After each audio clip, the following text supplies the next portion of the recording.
Y bien, hasta aquí las noticias a las 8:45. Soy Juan José Ríos. Bueno, comienza ahora el espacio de las entrevistas y el análisis. Esta noche se entrevista al ministro de Agricultura, que va a hablar sobre las prevenciones, sobre todo en este invierno, para el coronavirus. Así que, compañeros, buenas noches. Adelante. Gracias, Juan José. Buenas noches. Bienvenidos al segmento de entrevistas de las 8:45. Hoy, como todos los miércoles, todas las noches, junto a Carmina Altizán, vamos a conducir las dos entrevistas. Carmina, buenas noches, bienvenida. Buenas noches, Mariana, ¿cómo está? Bien, aquí listo para las dos entrevistas de hoy. Juan José ya anticipó la primera. Tendremos al ministro de Agricultura, Ganadería y Alimentación, al licenciado José Ángel López, con quien vamos a tratar varios temas de la cartera. Recordemos que el ministro López hace aproximadamente un mes tomó posesión. Ha tenido el tiempo ya de poder acentuarse. La verdad, lo hizo de manera muy rápida en medio de toda esta situación.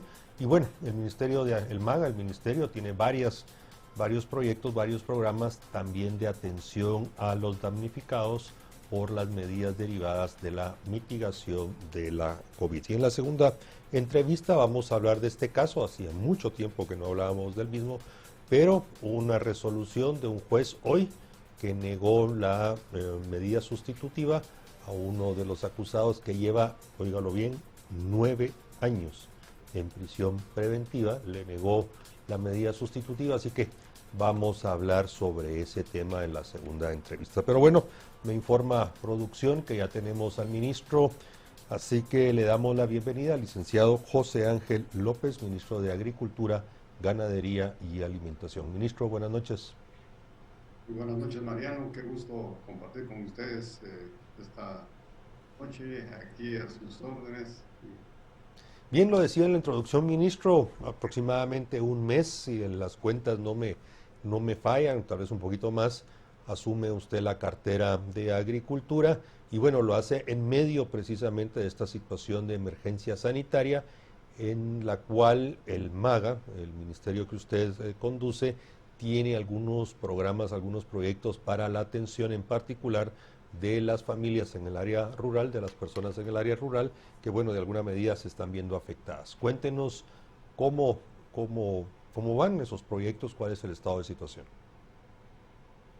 Mariano, muchas gracias nuevamente. Yo creo que es una excelente oportunidad de compartir con la opinión pública los programas que le corresponden al Ministerio de Agricultura ejecutar dentro de las acciones que el gobierno y los diferentes decretos que el Congreso aprobó.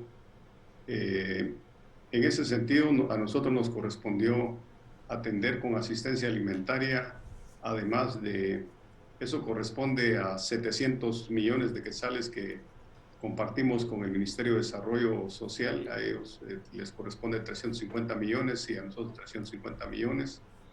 Y adicionalmente el Congreso aprobó 50 millones que están orientados a mini riegos y otros 50 millones que deberíamos de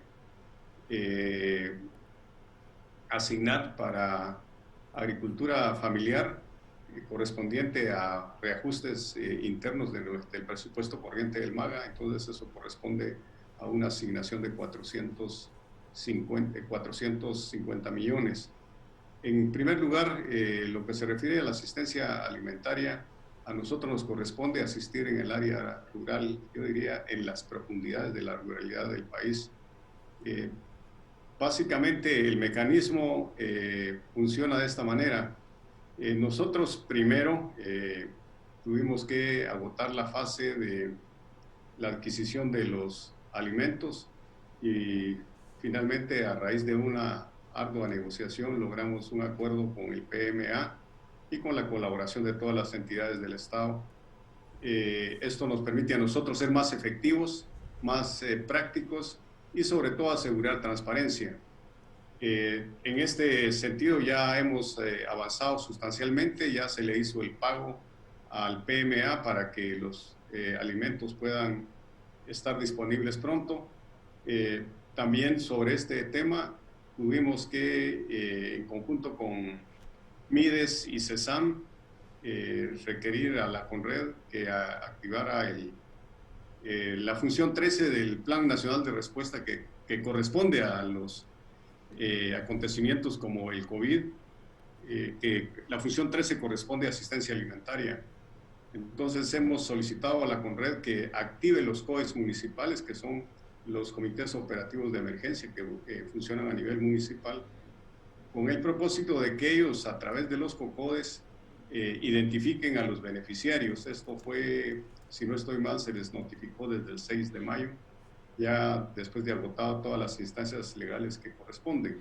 Entonces, los COEs municipales están en esa fase en este momento. Ya tenemos, hoy nos informaron que ya tenemos algunos municipios que han enviado sus listados y estarían en el proceso de verificación. Señor ministro, ¿de cuántas personas estamos hablando que tendrán esta cobertura alimentaria?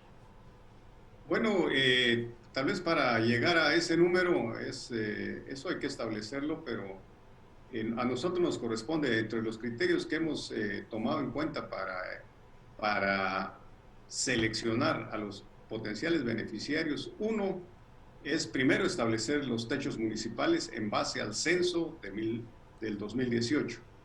Esto es muy importante porque si nosotros observamos los resultados del censo, nos permite a nosotros ir a los techos municipales.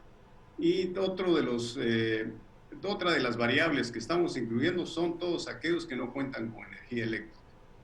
Dos, todas las familias que tengan adultos mayores, niños menores de 5 años,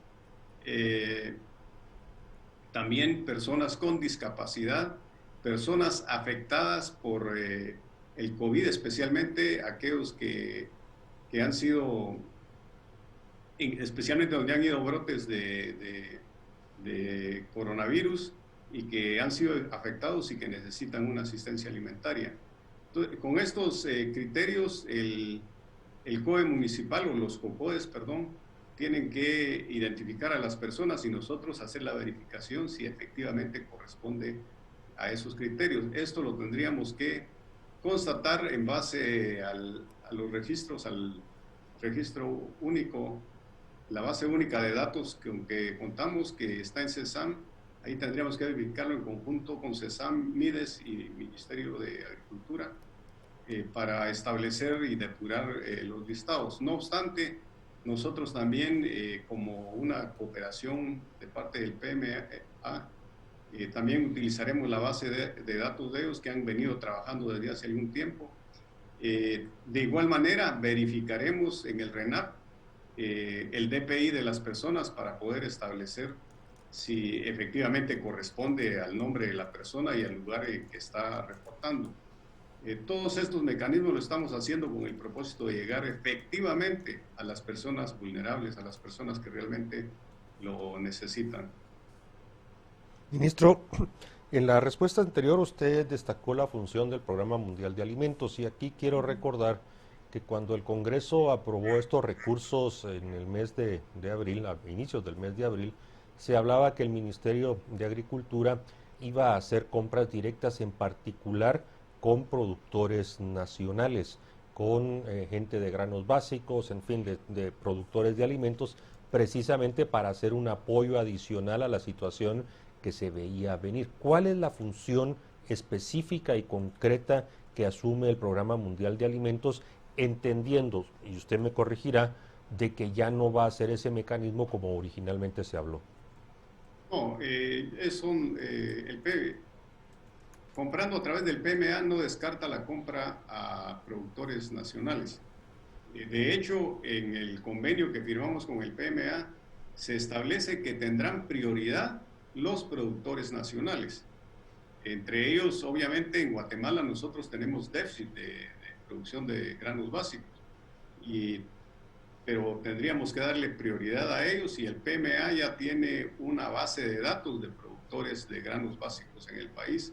Entonces, de esa manera ellos están haciendo ya el ejercicio de compras y lo que no puedan cubrir los productores, el PMA está en la libertad de adquirir los alimentos de la manera más inmediata posible a quienes lo puedan ofrecer y ponerlo a disposición de los beneficiarios.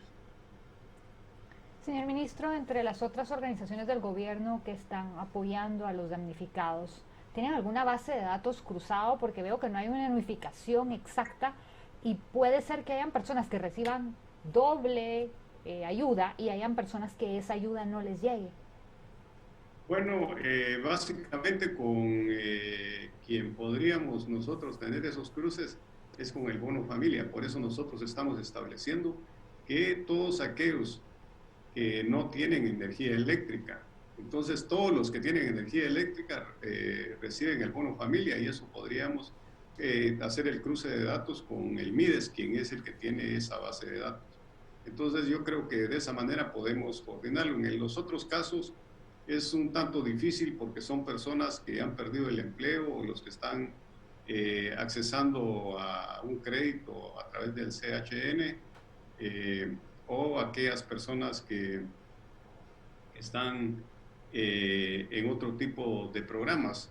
Entonces, en el caso de nosotros, la verdad es que, como decía, es casi que es difícil un cruce, excepto en el área rural, pues hay personas que tienen energía eléctrica y que tienen la factura, y básicamente podemos identificarlos.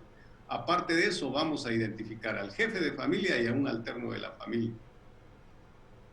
Ministro, debo de insistir en el tema de la función del PMA y el mecanismo, y a quién específicamente le van a comprar, o en su caso, usted por favor lo aclara, a través de quiénes van a importar. Y se lo comento porque aquí recordemos lo que ha sucedido. En marzo, el Ministerio de Economía abrió varios contingentes: arroz, frijol, maíz, con lo cual se habilitaron importaciones.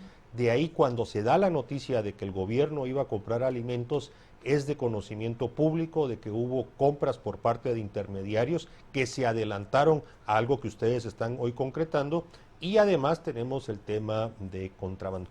¿Cómo garantizar que efectivamente esa compra de alimentos vaya a ese productor que usted ha mencionado, o no va, o más bien no se vaya a evitar de que especuladores, acaparadores e intermediarios sean los que se beneficien de un programa que, bueno, ha sido concebido para ayudar a los más necesitados? Bueno, yo puedo asegurarles que el PMA cuenta con una gran experiencia. Es muy difícil que pueda ser sorprendido en eso. El PMA compra en cualquier cantidad de países, tienen un know-how ya muy bien establecido. No es la primera vez que el PMA va a comprar alimentos para un programa de gobierno. El Ministerio de Agricultura lo ha venido haciendo desde hace algún tiempo y hay una experiencia ahí. De hecho, ellos tienen identificado también quiénes son los intermediarios que seguramente o posiblemente han adquirido alimentos para acaparar, pero nosotros ya hicimos los análisis con el PMA, y en cualquiera de las probabilidades ellos tienen mejores precios y mejor servicio para nosotros. Por ejemplo, en las anteriores compras que hizo el ministerio, se almacenan los productos, y de hecho se van a hacer así, en las bodegas centralizadas de carácter regional, algunas de ellas de Indeca, otras bodegas móviles. Pero el PMA se comprometió a llevar los alimentos hasta las sedes municipales. Y esto es un valor adicional que no se ha podido conseguir en otros oferentes. Y nosotros decimos en cualquiera de las probabilidades de riesgos que tenemos, el PMA nos asegura mejores precios, mejor servicio y mucha transparencia. Señor ministro, ¿de qué tipo de alimentos estamos hablando que se apoyan? Estamos hablando de maíz, frijol, arroz, tenemos avena, que es este componente dietético fue analizado de parte de CESAM y se hizo una recomendación. Son alrededor de 172 libras en total y tienen aproximadamente 1900 kilocalorías, que es recomendable. El monto máximo que se recomienda, no, el monto estándar son de 2000, y nosotros hicimos nos hicieron esta recomendación sobre 1900 kilocalorías, que corresponden a una dieta recomendable. Además de eso, tiene aceite, sal y azúcar. Ministro, cerrando el tema, una última pregunta en relación a la participación del PMA, y créame, no es una oposición, sino es para entender cómo va a ser la operación, son 350 millones de quetzales. ¿Cuál es el fee, la comisión que negociaron con el Programa Mundial de Alimentos? Nosotros, ellos obviamente como cualquier intermediario cobra sus costos de transporte, sus ganancias, los pagos, todos servicios, certificaciones de calidad, y el PMA tiene eso. Nosotros lo que hemos hecho con ellos es la compra final de los precios. Ellos se cobrarán sus comisiones, entendemos que es un 7%. Sobre los 350 millones, ¿es correcto? No, en el precio está incluido. En el precio en el precio del producto. Es decir, ellos ahí tienen su comisión. ¿Ya? Bueno, al final quedan siendo... Bien, ministro, gracias. Yo cierro el tema de PMA. Hay otro tema que me interesa, nos interesa mucho conocer, porque las actividades del ministerio son variadas, diversas, y no solo se refieren al tema de la dotación de alimentos. Al final ustedes tienen un viceministerio. Usted habló del tema de minirriego y agricultura familiar. ¿En qué consisten? ¿Están en este momento ya trabajando esos proyectos o están en su fase todavía de planificación? Bueno, tal vez, Mariano, antes de pasar a eso, quisiera también agregar en el caso de la relación con el PMA. Ellos tienen una plataforma que se llama SCOP, que nos pondrán a su disposición, y eso nos permitirá identificar a todos los beneficiarios de alimentos, a los que no tienen energía eléctrica, al titular de familia, al alterno, a todos aquellos mayores de edad que conforman esa familia, o niños identificados con su DPI, los mayores de edad, y los niños puede ser con imagen, a través de huella, de diferentes maneras. También vamos a geoposicionar la vivienda. Esto nos va a permitir una serie de oportunidades, saber a cuánto dista la casa de la escuela, del puesto de salud, de una carretera, qué producen, cómo está constituida la vivienda, si tiene piso o no tiene piso, poder también establecer la edad, el peso, la talla de los niños, y con esa información podemos desarrollar una serie de estrategias de asistencia a las familias. Entonces, el PMA también se ha comprometido con nosotros de desarrollar esta plataforma y hacer una donación de la plataforma al gobierno. Aparte de eso, en conjunto vamos a crear el Sistema Nacional de Reservas Alimentarias, en el cual vamos a ampliar la cobertura de productores, así como también tener reservas. Dentro de esto tendremos que hacer una revisión a la ley de INDECA. Entonces nosotros no queremos revisar la ley de INDECA, queremos crear el Sistema Nacional de Reservas Alimentarias. En relación al otro programa, a los otros programas sobre agricultura familiar, tenemos contemplado la asistencia en mini riegos. Obviamente es una cantidad mínima en relación a la necesidad del país, y además los 50 millones dan cobertura aproximadamente para mínimo 5,000 unidades de mini riego, que también están clasificadas las variables para poder tener acceso. Seguramente esto nos va a generar algún grado de dificultad, pero es básicamente lo que nosotros tenemos, y por eso hemos generado criterios para seleccionar a los beneficiarios. Aparte de eso, tenemos un programa de asistencia para cultivo de granos básicos, así como de hortalizas, y también de un kit de pecuario que consiste en dotar de 25 aves a las familias, básicamente de la especie criolla, que tienen más resistencia a enfermedades. Estos son los otros 3 componentes que conforman los 100 millones, y se estarán tomando en cuenta especialmente los granos básicos por las características y las necesidades de lluvia y de precipitación. Vamos a hacerlo en Petén, Izabal, Alta Verapaz y Quiché especialmente, y en algunas zonas de la costa sur. Y en el otro caso hemos seleccionado a los departamentos tomando en cuenta la precipitación, porque los mini riegos se van a hacer a través de captación de agua de lluvia. Señor ministro, con relación a esto, hace un par de semanas, quizás tuvimos en el canal a las personas que estaban hablando del corredor seco y el tema de la sequía, la hambruna y demás. Y el tema del mini riego es vital en esas áreas, no solo por el tema del COVID, sino porque siempre, por el tema de la sequía y las inclemencias del tiempo, estamos siempre con ese problema. ¿Se tiene contemplado llegar precisamente a estas áreas donde tienen más problemas? Bueno, sí, está considerado el corredor seco.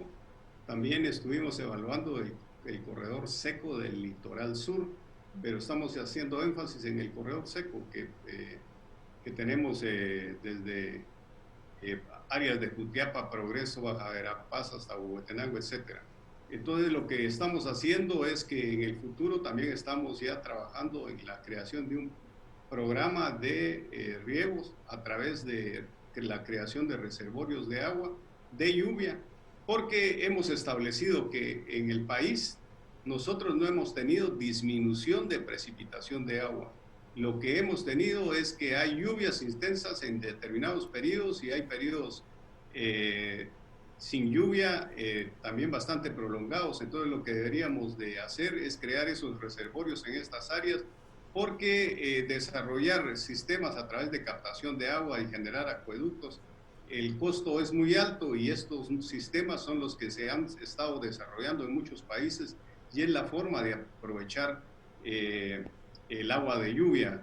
Nosotros, digamos, en promedio más o menos tenemos 1.500 milímetros al año y hay países que ya tienen este sistema de reservorios de agua que apenas tienen en promedio 600, 700 milímetros por año.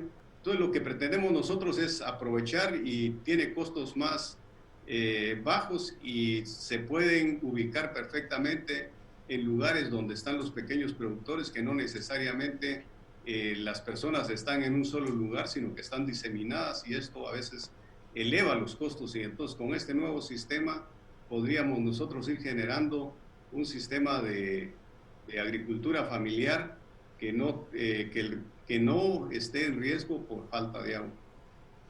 Ministro, dos temas me llaman la atención de su respuesta. No sé si puede ampliar este tema, más bien le pido que amplíe el tema de las reservas alimentarias. Es evidente que la pandemia, la epidemia en cada uno de los países ha hecho cambiar mucho de las concepciones acerca de la seguridad alimentaria y sobre todo de asegurar la producción de alimentos. Muchos hablan, y usted lo acaba de mencionar, de empezar a crear reservas estratégicas para cuando se rompen en las cadenas de valor, como evidentemente pasó en el tema de la pandemia. ¿Puede ampliar un poco ese tema? Y lo segundo, ministro, aprovecho porque nos queda pocos minutos, hemos hablado de todos los programas de asistencia del ministerio, pero la producción agropecuaria del país descansa muchísimo en los privados, en micro, pequeños, medianos productores, y ellos se están quejando de que siguen sin tener el apoyo suficiente, agroinsumos con IVA, los instrumentos de labranza, en fin, todo ese aspecto de cómo apoyar a los productores privados nacionales. Bueno, en primer lugar, esto de crear el Sistema Nacional de Reservas Alimentarias creo que es un tema estratégico para el país. Si somos un país con inseguridad alimentaria, con poca disponibilidad de alimentos, y somos un país con los niveles de desnutrición que tenemos, obviamente casi que la discusión se agota y la decisión es crear las reservas de alimentos, porque no las tenemos. De esa cuenta estamos hablando de esta nueva iniciativa porque tenemos esas dificultades. Entonces, ¿qué es lo que vamos a hacer? Fortalecer la agricultura familiar, pero también apoyar a los productores de granos básicos y poder intervenir para comprar sus productos, darles un precio de garantía. No es intervenir en el mercado, es intervenir para apoyar a los productores que van a participar en el programa para la creación de las reservas. Y eso es lo que vamos a hacer, porque lo que necesitamos ahí es también contar con productores que nos aseguren granos de calidad y poderlos ensilar y poderlos a disposición en momentos de emergencia. Nosotros sabemos que la estacionalidad del hambre principia en abril hasta agosto. Se agudiza, ¿por qué? porque termina la zafra, termina la cosecha de café, termina un montón de actividades y entramos en esa parte. Entonces hay una agudización del hambre temporal y eso tiene como consecuencia el incremento de la desnutrición. Entonces tenemos que crear esas reservas y tenerlas para hacer intervenciones de apoyo a las personas vulnerables. Eso no se queda ahí, sino que también nosotros vamos a hacer un fortalecimiento del Instituto de Ciencia y Tecnología Agrícola para que desarrolle más otras variedades de semillas, así como de otro tipo de cultivos para poder ponerlo a disposición de los productores, pero también fortalecer toda la estrategia de agricultura familiar, no solo en la perspectiva de lo rural, sino que también habíamos principiado a desarrollar huertos urbanos y rurales, pero de igual manera apoyar a los productores del área rural que cuando nosotros vemos los indicadores de desnutrición están más concentrados en el área rural. Nosotros, por ejemplo, con el censo del 2018 hemos identificado que la vulnerabilidad está concentrada en Alta Verapaz, Quiché, Huehuetenango, San Marcos, Chiquimula, ahora tenemos también a Retalhuleu y a Suchitepeques, con riesgos no solo de hambre temporal, sino que de inseguridad alimentaria, sino que también de desnutrición. Entonces, eso es lo que nosotros queremos en el Ministerio desarrollar. También en otro sentido, el Ministerio se tiene que dedicar a desarrollar una agricultura con efectividad. Nosotros, la distribución de alimentos le corresponderá ahora al Ministerio de Desarrollo Social. Nosotros lo que tenemos que hacer es producir alimentos de la mejor manera, con la mayor efectividad y crear las reservas nacionales de alimentos para que estén a disposición en el momento que así sean requeridos por los entes rectores, que es CESAM, y quien es el ente rector de la distribución de alimentos o la asistencia social es el Ministerio de Desarrollo Social. Entonces no es que nosotros estamos dejando de atender el tema de seguridad alimentaria y nutricional, al contrario, ahora ese viceministerio que existe en el Ministerio de Agricultura tiene más sentido, solo que con un sentido más estratégico en función de lo que le corresponde por ley desarrollar al Ministerio de Agricultura. Señor ministro, en la respuesta anterior, usted habló de que tienen algunos criterios para seleccionar a estos grupos de familias. Adicionalmente de la región, ¿cuáles son estos criterios que estamos hablando? Bueno, como le decía, ellos en primer lugar tienen que estar dentro de los techos de pobreza. Deben de contar con un mínimo de 400 metros cuadrados para desarrollar las actividades agrícolas. 2, estamos también midiendo la precipitación en el área. No puede ser menos de 700 milímetros cúbicos. ¿Por qué? Porque para poder captar el agua, ya se han hecho los análisis, el agua, si la precipitación es menor a eso, no podemos lograr captar el agua que se necesita para un área de esa manera. Entonces también está en base a criterios técnicos sobre los niveles de precipitación. Por el otro lado, deben de contar ya en este momento, porque estamos en una emergencia, con la capacitación que se ha venido dando a través del DICORER, que es la Dirección Regional de Extensión Rural. Con esos criterios estamos también considerando el nivel socioeconómico de las personas. Obviamente, como le advertía, tenemos un montón de beneficiarios porque la situación es difícil. Los recursos son limitados, pero trataremos de que esto nos sirva como un punto de partida para desarrollar todo el sistema nacional de minirriegos para fortalecer la agricultura familiar. Bien, ministro, agradecemos mucho que nos haya acompañado esta noche. Apreciamos que nos haya compartido la información y ampliado algunas informaciones importantes porque efectivamente han empezado a surgir algún tipo de comentarios porque no ha terminado de llegar la ayuda que se les ofreció. Pero bueno, creo que las explicaciones permiten entender en qué fase se encuentra y entendemos que ya en junio podrían estar pues aplicando los programas de asistencia. Así que gracias, ministro, buenas noches. Muchas gracias, Mariano, feliz noche.